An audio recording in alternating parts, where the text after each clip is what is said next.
कामना अपने छोटे से परिवार के साथ उत्तर प्रदेश के सोनभद्र शहर में रहती है।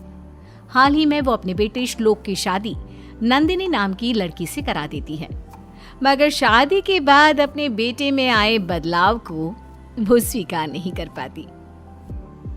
बेटा श्लोक, आज तो ऑफिस से घर इतनी जल्दी कैसे आ गया? क्या करता माँ, नंदिनी जिद कर रही थी तो आना पड़ा। तो क्या बहू रोज ऑफिस से जल्दी आने को बोलेगी और तू आ जाएगा? अब ऐसी बात नहीं है माँ, दरअसल वो चाहती है कि आज हम कहीं बाहर घूमने चले, तो बस इसीलिए मैं मना नहीं कर पाया और आ गया। श्लोक की ये बातें कामना को जरा भी रास नहीं आती और वो बिना कुछ बोले अपने कमरे में चली जाती हैं। माँ के इस व्यवहार को देखकर श्लोक भी सोच में पड़ जाता है। ये माँ को अचानक क्या हो गया है?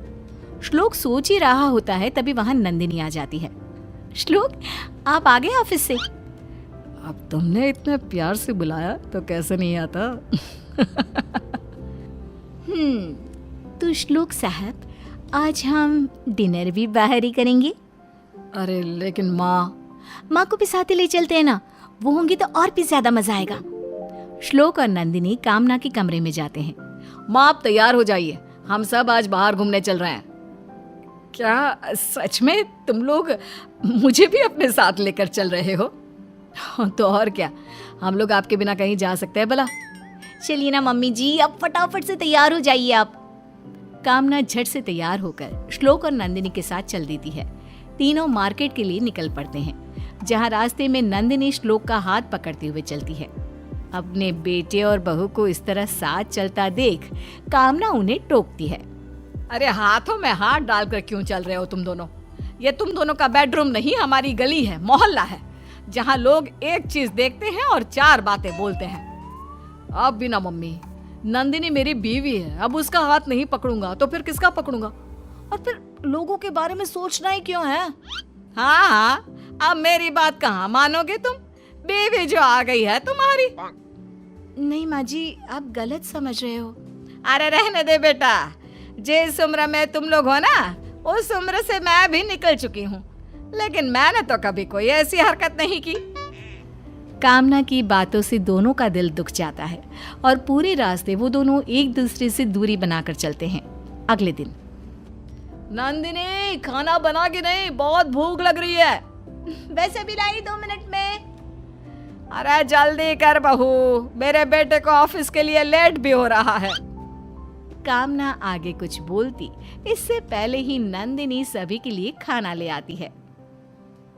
सॉरी, आज तुम्हें ऑफिस के लिए देर हो गई। वो क्या है ना, मैं आज तुम्हारी पसंद की पाव भाजी बना रही थी। आज से पहले मैंने कभी बनाई नहीं ना, इसलिए थोड़ा टाइम लग गया।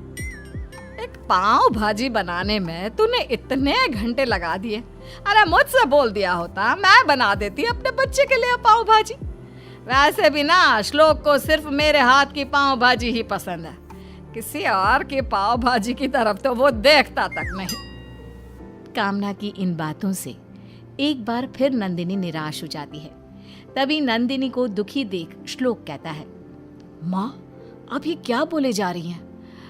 नंदिनी प्लीज जल्दी से खाना दे दो, फिर मुझे ऑफिस के लिए भी तो निकलना है। नंदिनी श्लोक और अपनी सास के लिए खाना लगाती है। नंदिनी तुम्हारे हाथों में तो सचमुच जादू है, मैंने आज से पहले कभी इतनी स्वादिष्ट पाव भाजी नहीं खाई है ना माँ? माँ जी, आपने तो खाया ही नहीं, जल्दी से खाकर बताइए ना कैसी लगी आपको मेरी पाव भाजी। हाँ माँ, नंदिनी ने सच में बहुत टेस्टी पाव भाजी बनाई है, एक बार खाकर तो देखिए। नहीं बेटा, मुझे भूख नहीं लग रही, बाद में खा लूंगी मैं। क्या हुआ माँ, कोई बात है क्या? आप कुछ नाराज सी लग रही हैं। नहीं बहू, ऐसी कोई बात नहीं है। तो जाकर श्लोक के ऑफिस का टिफिन पैक कर दे, मैं जरा अपने कमरे में जाकर आराम करती हूँ। नंदिनी को अपनी सास की बातों में हल्का सा रूठापन नजर आता है, लेकिन वो अपनी सास में आए इस बदलाव का कारण नहीं समझ पाती। इसी तरह कुछ दिन बीत जाते हैं। अब कामना को अपने बेटे के मुंह से नंदिनी की तारीफ सुनना जरा भी अच्छा नहीं लगता। एक दिन, अरे कामना बहन, कैसी हो? आज तो बड़े दिनों बाद दिखी। अब क्या बताऊं तुम्हें, आजकल तो कहीं जाने का मन ही नहीं करता। सारा दिन बस बिस्तर पर ही आराम करती रहती हूँ। सच में बहन, तुम्हारा तो भाग्य चमक गया नंदिनी जैसी बहू पाकर। और एक मेरी बहू को देख लो, बिस्तर तो छोड़ो, सोफे पर भी चैन से नहीं बैठने देती। कामना और शालिनी बात कर रहे होते हैं, तभी उधर नंदिनी भी आ जाती है। वो पीछे खड़ी होकर उनकी बातें सुनने लगती है। हाँ, इस मामले में तो मेरी बहू बहुत अच्छी है, पर क्या कोई बात है क्या? और तू इतनी दुखी क्यों लग रही है? अरे नहीं नहीं, बस ऐसे ही, कोई खास बात नहीं है। अब बता भी दे कामना, क्या पता मैं तेरी कोई मदद कर सकूं। तुम्हें पता है, जब से नंदिनी मेरे घर में आई है ना, तब से श्लोक पहले जैसा नहीं रहा। अब वो बहुत बदल चुका है, और तो और अब उसे मेरे हाथ का खाना भी पसंद नहीं। दिन रात जब देखो बस अपनी बीवी के गुणगान करता रहता है। तू इस बात से परेशान है? तेरा लड़का तो तब भी ठीक है, जरा मेरे घर आकर देखियो किसी दिन, बीवी के पैर दबाता नजर आएगा तुझे मेरा बेटा। कामना आगे कुछ नहीं कहती, वो चुपचाप अपने घर लौट जाती है। वहीं उनके पीछे खड़ी नंदिनी अपने सास के दिल की बातें जानकर अचंभे में पड़ जाती है। उसे अपने कानों सुनी बातों पर यकीन नहीं होता। वो सोचने लगती है कि आखिर वो ऐसा क्या करे जिससे उसकी सास की शिकायतें दूर हो सके। नंदिनी, कहाँ हो तुम? देखो, मैं तुम्हारे लिए गिफ्ट लेकर आया हूँ। क्या है इसमें? तुम खोलकर खुद ही देख लो। नंदिनी गिफ्ट खोलकर देखती है। वाह, ये तो बहुत सुंदर नेकलेस है। मैं जानता था तुम्हें ये नेकलेस जरूर पसंद आएगा। अचानक से नंदिनी की नजर दूर खड़ी अपनी सास पर जाती है। उसे अपनी सास की कही बातें याद आ जाती है। श्लोक, ये तुम मम्मी जी को दे दो प्लीज। मैं क्या करूंगी इसका? तुम तो जानती ही हो मुझे इन सब का कुछ खास शौक भी नहीं है। तुम ऐसे क्यों बोल रही हो नंदिनी? क्या तुम्हें ये हार पसंद नहीं आया? हार ठीक है, पर कुछ खास भी नहीं है। मुझे ये ज्यादा पसंद नहीं आया।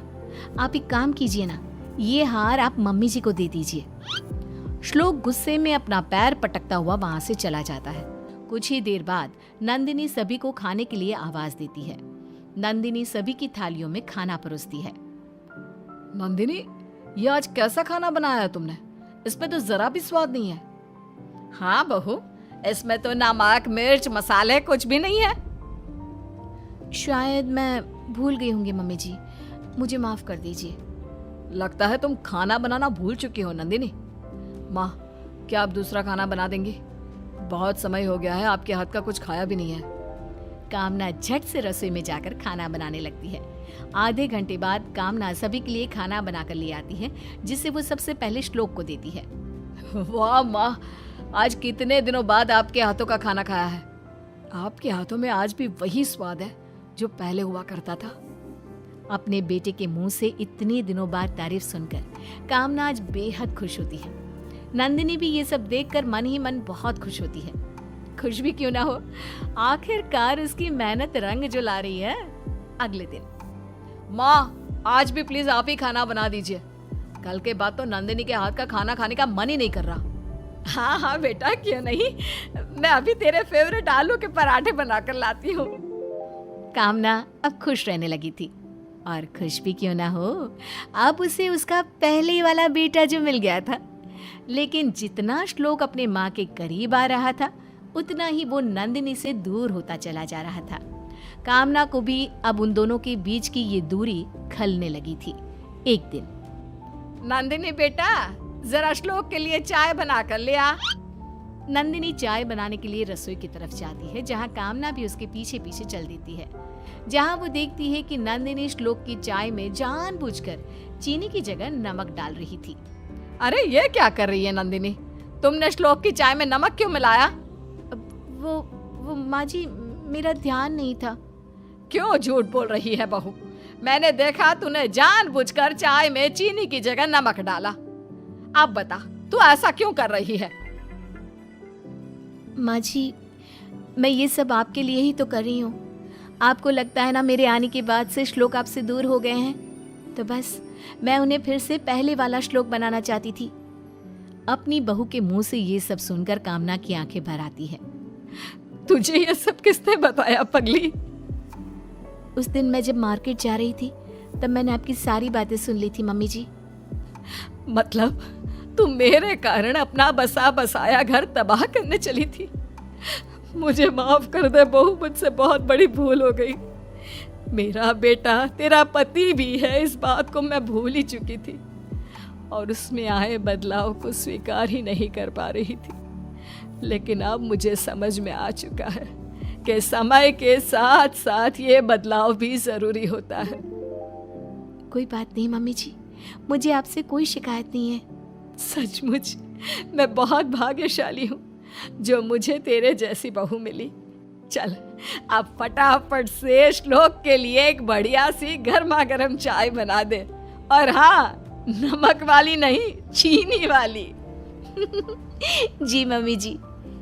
रसोई के बाहर खड़ा श्लोक दोनों की सारी बातें सुन लेता है और मुस्कुराकर वहां से चला जाता है। अब कामना जी को दोनों से कोई शिकायत नहीं होती और तीनों